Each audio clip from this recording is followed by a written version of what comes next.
The human brain could be enhanced by tiny robotic implants that connect to cloud-based computer networks to give us godlike abilities, according to a leading computer scientist. Kurzweil, an author and inventor who describes himself as a futurist who works on Google's machine learning project, said such technology could be the next step in human evolution. He predicts that by the 2030s, humans will be using nanobots capable of tapping into our neocortex and connecting us directly to the world around us. However, he admitted that computers won't take over us until they learn to love and laugh.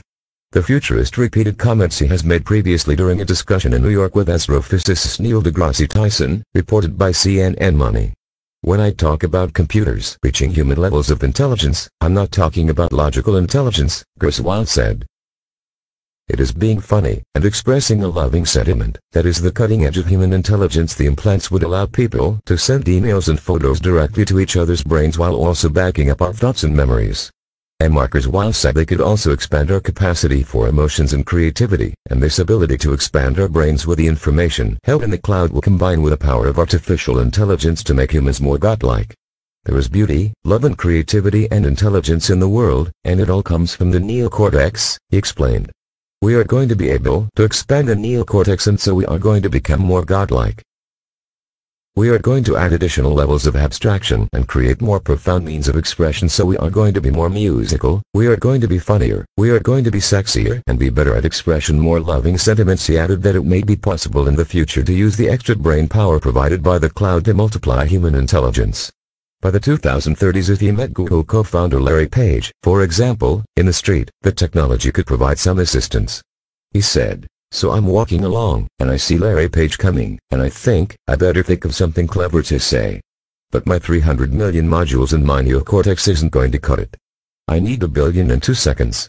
I'll be able to access that in the cloud, just like I can multiply intelligence with my smartphone thousandfold today." The concept of nanomachines being inserted into the human body has been around in science fiction for decades. In the TV series Star Trek, tiny molecular robots called nanites were used to help repair damaged cells in the body. Kurzweil said similar robots could be built out of DNA and injected into the brain. Last year, researchers injected packages of DNA that would unfurl under certain conditions into the bodies of cockroaches. The DNA origami were described as being the first step towards building basic robots that perform logical operations when it encounters a specific protein, much like a 1 or a 0 from a silicon microchip.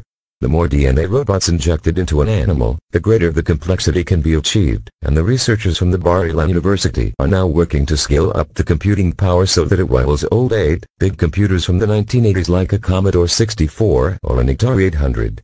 Scientists at West University recently demonstrated a single-molecule car, which had buckets of carbon for wheels and could be controlled by changes in temperature.